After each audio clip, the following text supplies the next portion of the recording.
All right, here's what I'm gonna do. Here's what I'm working on. My brother has cat doors, and I have to put them back.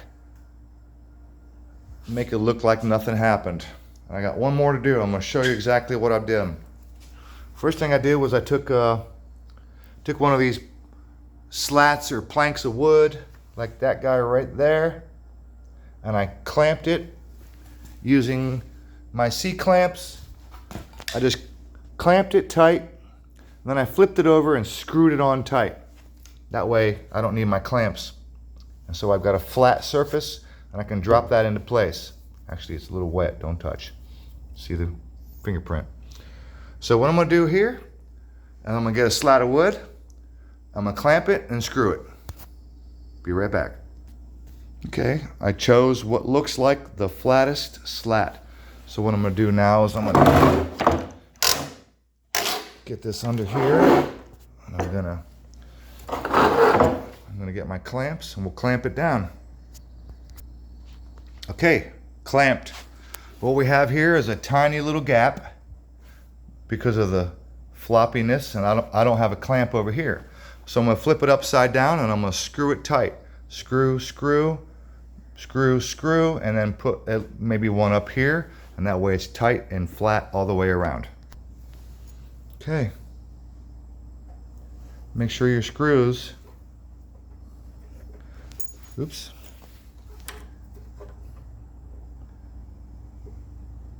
Make sure your screws don't go too far.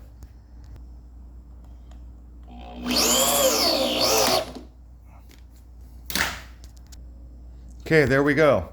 Now I'm not worried about the screws making holes in the door, because when I'm done, I'm gonna come back with mud and sand, so any screw holes will get filled. Not worried about it. Flip it over. Take the clamps off. One thing I need to do is I need to clean and scuff the inside, because these are cat doors, and every time a cat walks past here, the edges of it get dirty and little bits of hair leave oil, and I want to glue this thing and peg it back into place. And I want to make sure that the glue sticks and not having to deal with oily, that's oil. That's cat dirt from fur and oil. So we'll clean that up. And what I'm gonna do is I'm gonna use this. Now this is actually a pretty decent tool for this process, because even though this is specifically designed for tile, it's got really nice radius. I can get in there and just scuff. All I wanna do is get some fresh wood, and I'll show you in a second. See that? Here, that might be hard to do.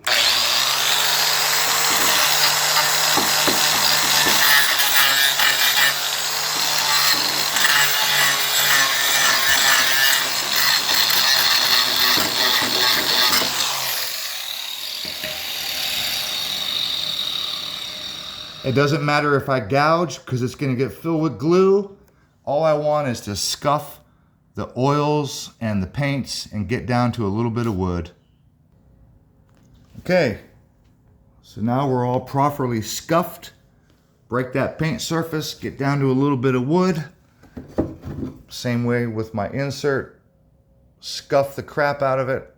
Break that surface. So what I have here is a very slight issue. That little bit of metal under here, right there, and on that side is actually jacking the wood up a little bit.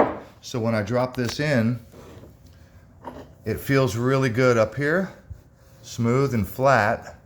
But over here, this drops down because that little bit of metal has got this jacked up just a tiny bit. Same thing over here. So I'm going to put a little spacer. This is just a chunk of random cardboard, and I'm guessing it might be spacer enough. We'll try. So if I put this little piece of cardboard right there, and then I drop this guy back in place, now it's nice. That feels good. maybe a piece of paper. So close. It's tiny, tiny, tiny, tiny bit low. I can feel it. This feels pretty good over here.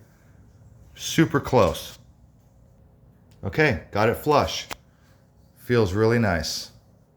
In fact, it feels a little bit low, which is perfect because I'm planning on coming back with drywall mud when this is over.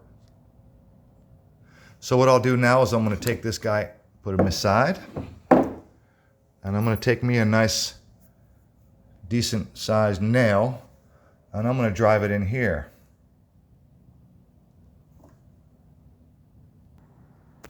Just like that.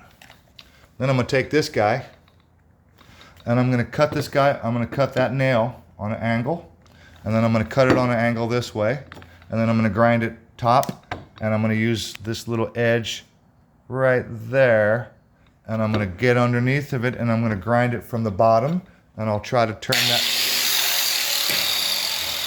that nail head into a nail point.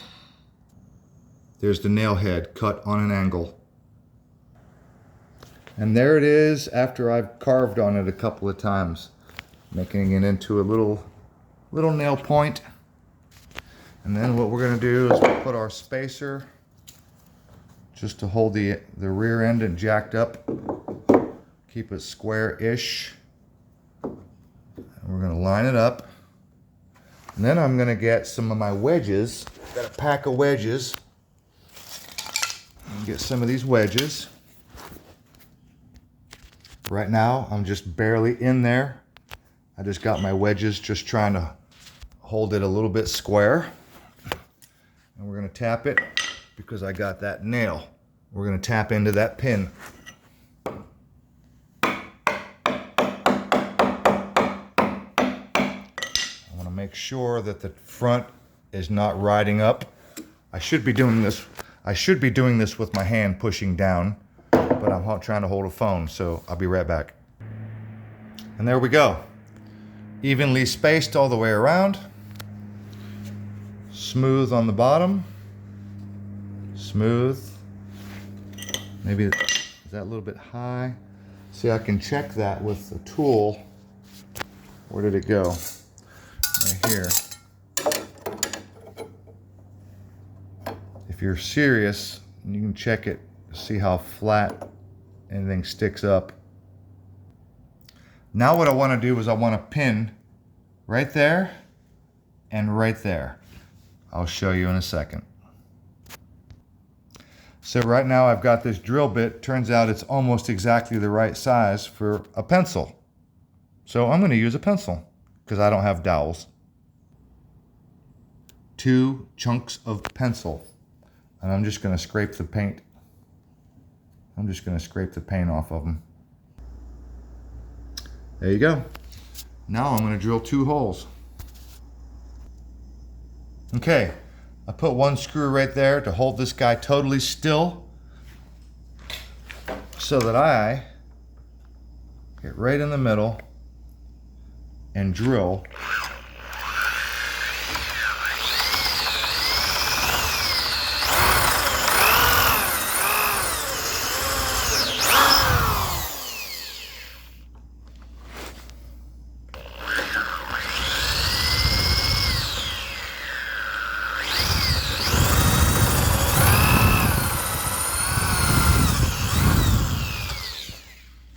Okay, now you guys go in there, and that'll hold the bottom.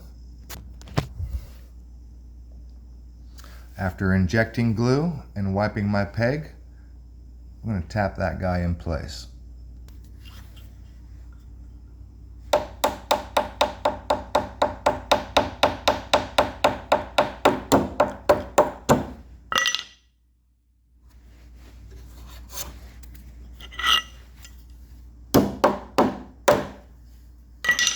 Now we'll do the other.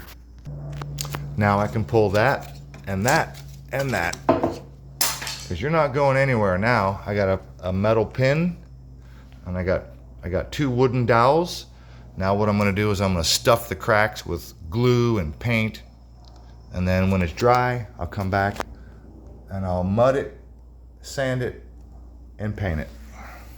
And you won't even know it was there. And there we go. Stuffed it with glue, stuffed it with paint. I'm gonna let that set. And then tomorrow I'll give it a mud and a sand and a paint job. And you won't even know that sucker was there. Or these guys.